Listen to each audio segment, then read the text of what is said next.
Hi guys, so this is a part 2 of Action Comics number 500. Chapter 3, Call Me Superman. Shortly after I turned 18, the biggest city near Smallville, which was Metropolis, of course, discovered that Superboy was watching over them now. But they soon learned to correct that misnomer. Look, up in the sky! It's Superman! I quickly discovered that my suspicions about Metropolis were correct. Operating out of the big city was an even bigger challenge than my career as Superboy had been. For even though I was just as much of a champion to the world as I was while Superboy, the world seemed to expect so much more of an adult. My 4 years at Metropolis University prepared me well for the challenge of supermanhood. There I further refined my Clark Kent characterization. Gee, I'd love to go out for varsity football, but that would be like advertising that I'm Superman. I'll just have to get used to the idea that in sports, I'm destined to be an eternal spectator. I also discovered an extra touch I could add to Clark's personality. Clark Kent, B.A., journalism, magna cum laude, and a summa cum laude graduate in clumsiness. But while my timid klutz act was great for differentiating Clark from Superman, it was murder on job interviews. So you want a job? Why should you be any different from a million other kids, Kent? Listen, Pally, take my advice. Find some other racket. You don't have the stuff, understand? You seem so high-strung you'd fall apart the minute you had to meet a deadline. That's when I realized that even if a leopard can't change its spots, it can bare its fangs once in a while. Okay, I'm inexperienced, Mr. White, maybe even little naive, but I'll make a deal with you. If I bring you the biggest scoop you've had in weeks, you'll hire me as a reporter. If not, I'll quit bothering you for good. What hard-boiled, old-time newspaper man could resist a challenge like that? Perry couldn't, and after I left, my super hearing overheard. Crazy kid. I don't know, Perry. There's something about him. He may come on like a hayseed, but I get the feeling that it's all just an act, as though he's hiding something. 1 week later, Superman defeats anti-Superman gang with fake kryptonite ruse, and with pictures no less. And to think Lane here has been on this story for a week, with no results. I almost hate to say this, but you're hired, kid. I don't know how you did that, Mr. Kent, but unless you want your life to be miserable around here, don't you ever do that to me again. Of course I did do it again, repeatedly. I had to keep my job, which I needed because as a reporter, I'd be among the first to learn of crimes and disasters. But Lois forgave me, because Clark, like Superman, had a knack for winning strangers over. In Metropolis, I made friends fast, especially among the staff of the Daily Planet. Daily Planet, Superman saves disabled jet from skyscraper collision, which seemed more eager to get exclusives on my super exploits than other papers' writers. Today, people like Jimmy Olsen, Perry White, Clark Kent, and Lois Lane are among my closest friends. What I can't tell them is the real reason the Planet ran so many Superman scoops. I, as Clark Kent, was writing them. Not that I have a super ego or anything. It was just a part of my job. Being a wage earner wasn't the only adjustment I had to make to posing as an ordinary man either. In fact, I soon discovered that the adult Clark had as many secrets to keep as the teenage one did. For emergencies, I can keep spare, but non-super costumes, and an extra robot or two here in this secret compartment behind Clark's closet. This is a nice apartment. Unfortunately, it doesn't have the advantage that the Kent home had, namely a secret tunnel. I would be sure I always fly faster than the naked eye can see when I leave here as Superman. I hadn't sold the Kent's house, but I couldn't leave my equipment there for someone to find. Neither could I fit it all into Clark's apartment, even if I wanted to risk that, which I didn't. So I built my Fortress of Solitude. It's in the Arctic, and as you know, its exact location remains a secret. A giant door to the fortress is opened by an equally large key. So level 1, Interplanetary Zoo, super weapon armory, super lab and workshop, supercomputer, space communications room, level 2. Oh, okay, so this is level 1. Robot storage room. So there's even robots for Supergirl. Super archives room, kryptonite storage room. These samples under lead glass for experimental purposes only. This girl leads to Supergirl's wing. Model of city of Kandor, Kryptonian city, shrunken by Brainiac and placed in bottle. Censored. I wonder what that is. Trophy room, souvenirs of Superman's adventures. Statues of Superman's real parents. This is a cutaway view of the fortress, showing the various levels and workrooms. You'll notice that one room has been censored on the diagram due to security reasons, since it contains information that will reveal my secret identity. Soon after I completed building the fortress, it became necessary to add an annex to serve as a special headquarters for my new superpowered, associate, for it was then that Supergirl came to Earth. She's my cousin, Kara, daughter of my father's brother, Zor-El. They lived in Argo City, which was hurled into space, intact beneath a plexiglass dome, when Krypton exploded. When the asteroid-like chunk of land which Argo was built on was about to be destroyed, Kara's parents sent her in a rocket to Earth, which they had been monitoring by super telescope. So she was okay. When Krypton exploded, she was sent at the same time. It was about to be. Oh no! So it was after. Okay, so sorry about that. So after outfitting their teenage daughter in a super costume patterned after mine, she gained superpowers on Earth like all Kryptonians. And for a few years she was my secret helper, until she learned to master her powers. Ultimately revealed her existence to the world. Daily Planet, Superman reveals existence of superpowered cousin. And she's been a superhero in her own right ever since. Finally, after so many years, I had family. Real family. I'm very proud of Kara, but more than that I love her. More like a kid sister than a cousin. I never knew Supergirl was your cousin. I guess I always thought she was your girlfriend. How about it, Superman? Ever had a girlfriend? Well, I've been in love, if that's what you're asking. I may be from another planet, but I am human. But that's all I say. Beyond that, well, I'm sure you understand it's personal. I loved all right, but never wisely or well, I'm afraid. Sometimes I wonder if love is something a man like me can never have. I suppose the first girl I ever cared about was Lana Lang, but we were too young to really be serious about each other. And as we grew older, we grew apart. As a young man, I fell for Lori Lemaris, a mermaid from the sunken continent of Atlantis. That relationship was doomed. We were too different. But the woman who's meant most to me over the years is Lois Lane. If only I could marry Lois without subjecting her to danger from my enemies. But long ago I accepted the fact that throughout my life I'd have to devote more attention to my hates than my loves, or more accurately, to dealing with those who hate me. Master criminals bent on destroying me, outlaws like the Toy Man, a toy maker who uses children's playthings as weapons in his crimes.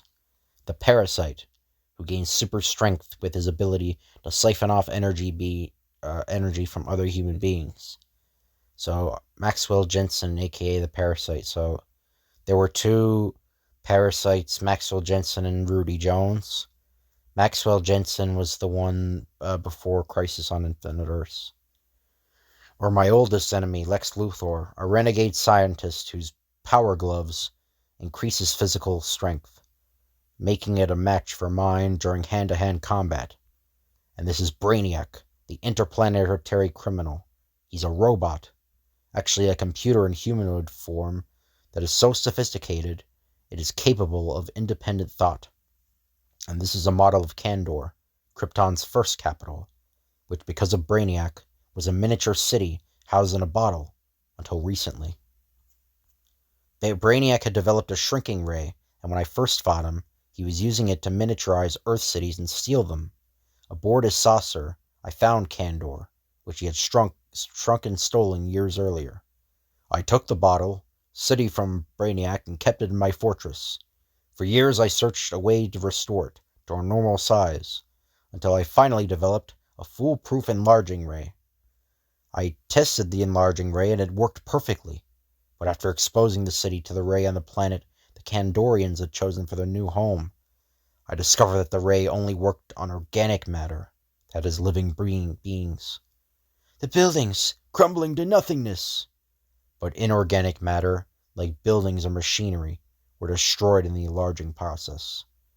At first the Kandorians were resentful, until Van Zee, one of their leading citizens, stepped forward and, "Rest easy, friend. You have given us a normal life and a world. Our future we will build ourselves." As I left the Kandorians' new world, I saw that it was actually a part of another dimension, into which it disappeared.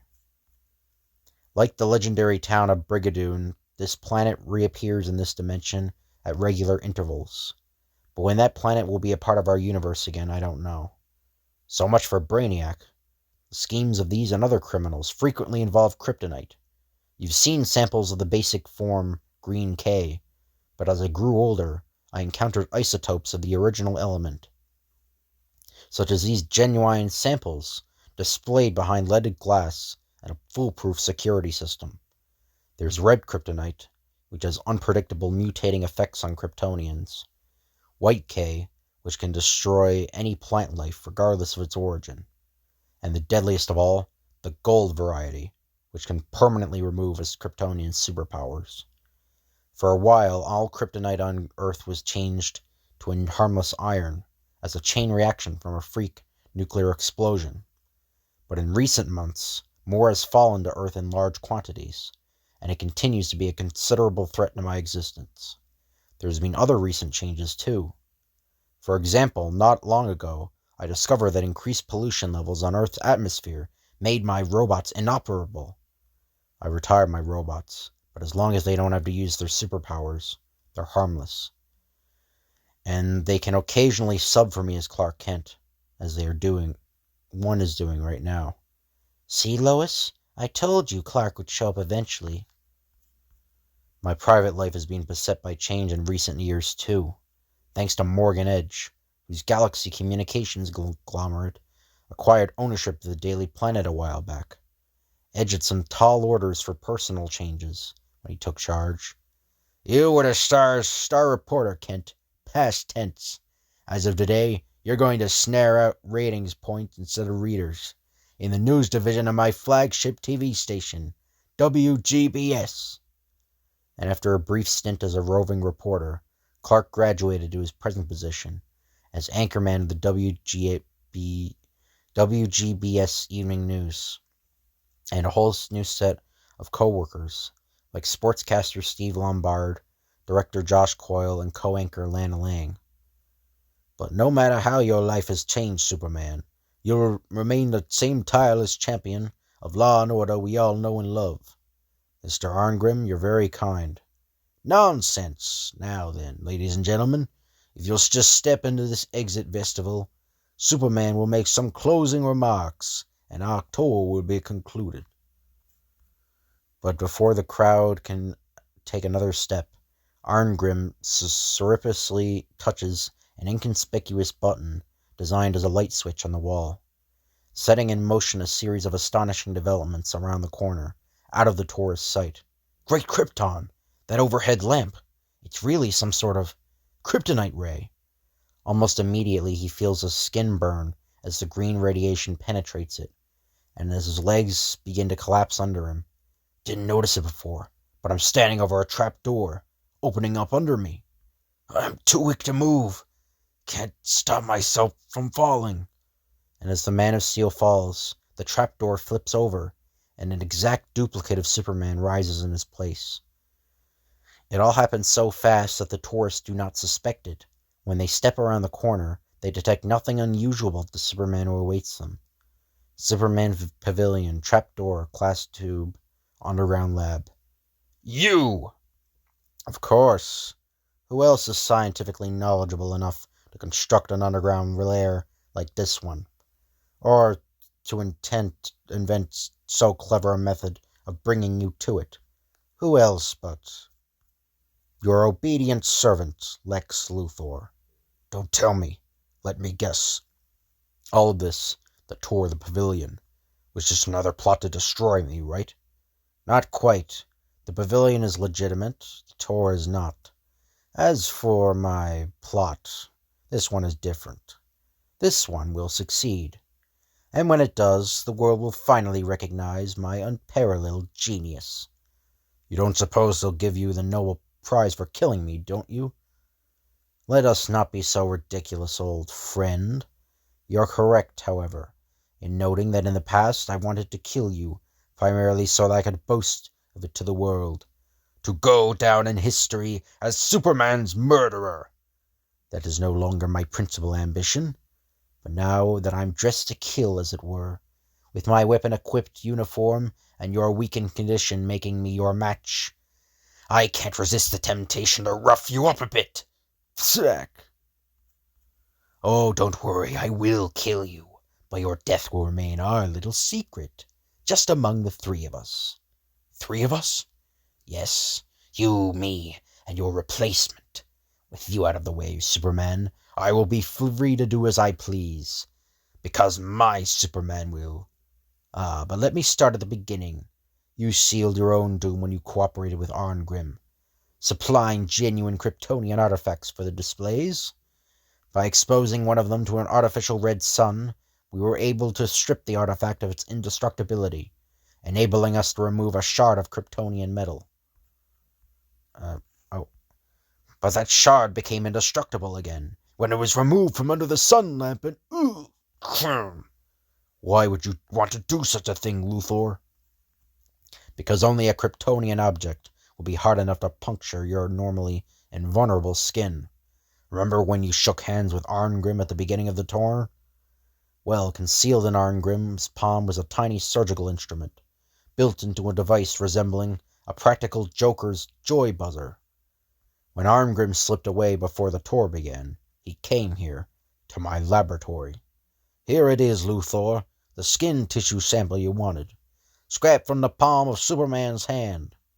Superman was so distracted by all the attention being lavished on him that he never noticed what was going on. Even to a normal person, a skin scraping barely feels like a tickle.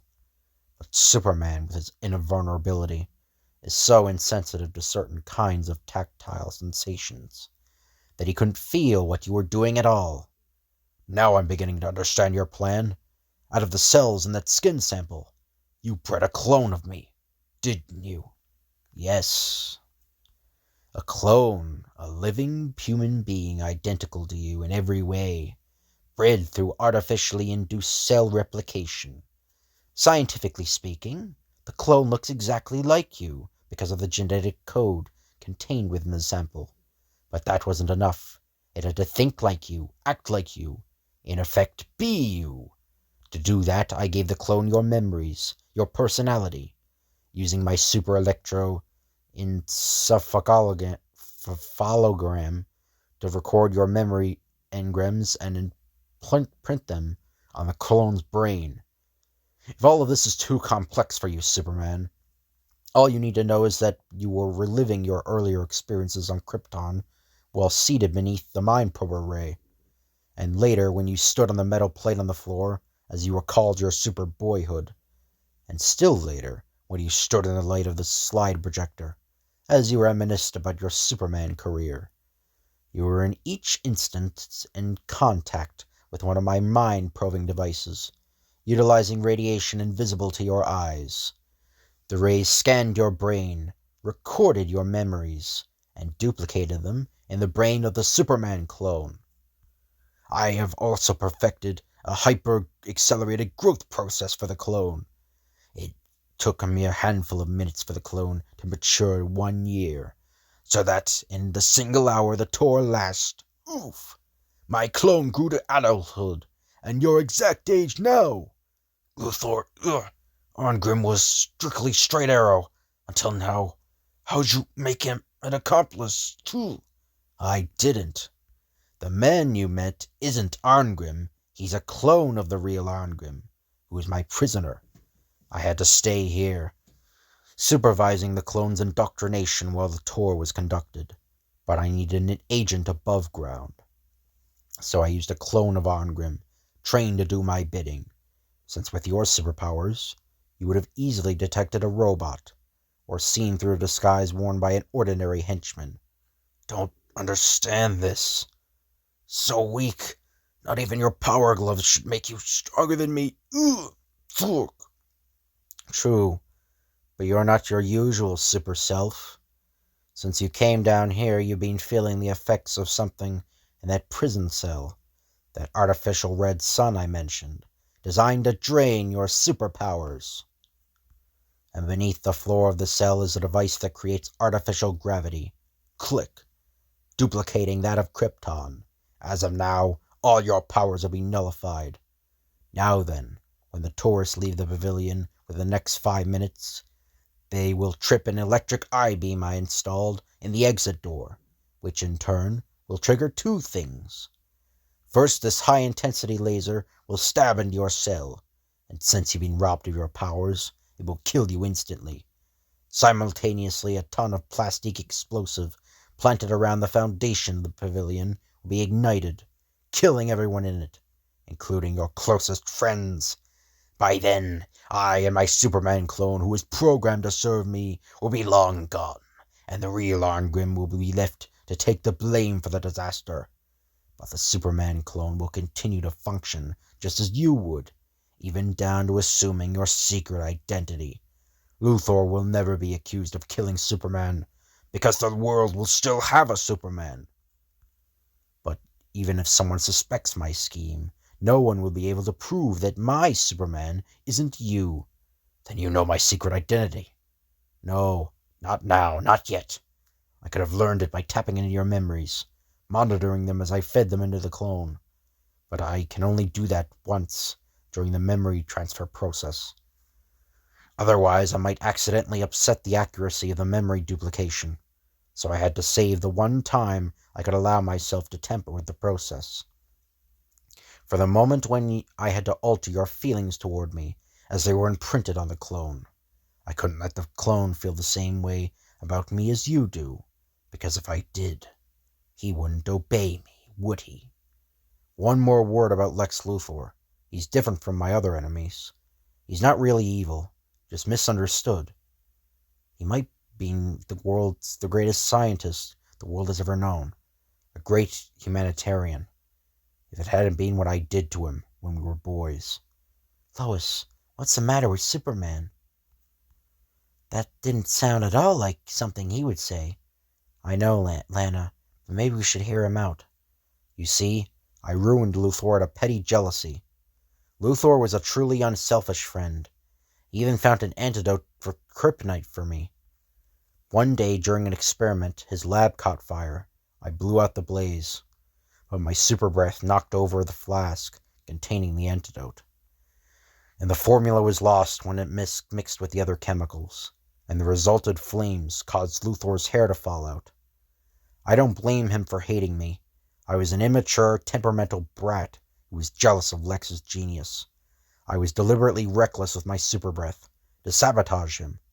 What are you saying, Superman? That's not the way it happened at all. It was an accident.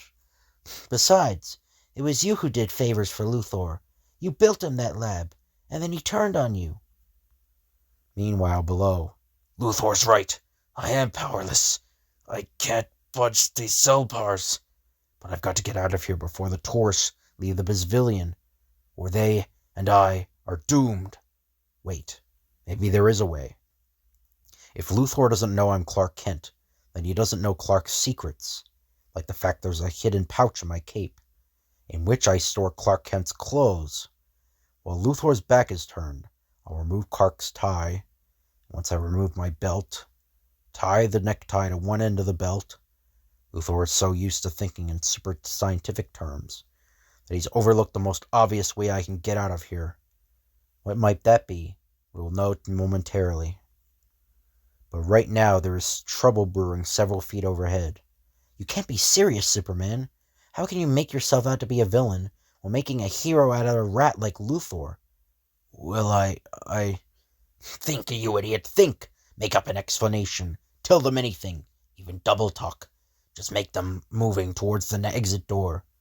Luthor has just realized his critical mistake. And while he's distracted, I can try to snag that key ring with the key to this cell on it, using the buckle of my belt. Presently, it's a power-draining prison. Luthor is too busy coaching the Superman clone via that telepathic intercom to notice I've escaped. Hurry up, you super buffoon! You've got to... Excuse me, Lex. Hey? You look like you're overdue for a nap. Pleasant dreams. Flink! Having shut off the power-draining effects of the prison cell, Superman recovers full command of his powers. And the slightest tap is enough to knock Luthor unconscious. The poor fool. If he wasn't so dangerous, I'd almost feel sorry for him. Once again, his hatred for me clouded his judgment. He overlooked the fact that in altering my recollection of the incident that started our feud, he imprinted his own attitudes on the clone's mind, complete with his biases, distortions, and paranoia. And the betrayal of those attitudes has caused a commotion that has delayed the end of the tour. You may have the right to delude yourself about your life, Superman, but I don't have to listen to... Take one more step, Lois, and you won't do anything. Because you'll break an electric I-beam, setting off a bomb that would blow this place to hell and gone. What? Who? But now that I destroy the detonating mechanism, the threat is gone. Vroom! Oh, and by the way, he's not Superman. I am. And now Lois, too, can tell the difference between the two Supermen, because what she knows about the Man of Steel. She knows that it is not his power that makes him Superman. Any man of a dozen, 100, 1,000,000, but for a trick of fate, could have been placed in a rocket bound for Earth. Any man of Krypton born could have gained that power beneath the yellow sun. Nor is it wisdom that makes him Superman. Any man can be wise, as he lives long enough, and keeps his eyes and ears open while he lives. No, it is something else. That special virtue that is his and his alone. The ability to use all the God-given power and all that long-nurtured wisdom, in the name of kindness, ethics, and morality, the thing men called good, to wield that power in the pursuit of justice, and in that pursuit, to vanquish evil. The clone was as powerful as I am, and the best I could hope for was a stalemate. I had to take away his powers, and catching him by surprise, and burning away the roof beneath his feet, I caused him to fall into that display case, whose gold kryptonite immediately removes his powers. Now that my super breath has blown those kryptonite fragments far enough away so that they can't affect me, now I can pick up the Arngrim clone and return to the scene of the fracas. And since my double is no longer superpowered, I can take out both him and Arngrim in the proverbial one fell swoop. And after explaining to the stunned spectators the insidious scheme behind the Superman switch, so once again you used your quick thinking and a keen understanding of your enemy to outwit him, and your powers to defeat him just in time. I guess you could say that, ladies. In fact, it's happened so many times, you might say. It's the story of my life. The end. The next issue on our regular size. So, yeah, there's a lot of exposition in that comic, but, yeah, there's a bit of action to it, and it explains Superman's life, but, I hope you guys enjoy this video. If you could like, comment, and subscribe, that'd be appreciated. Again, thank you for 500 subscribers earlier. Yeah, I hope you guys enjoy the video, and I'll see you guys later. Thank you for watching. I'll see you guys later.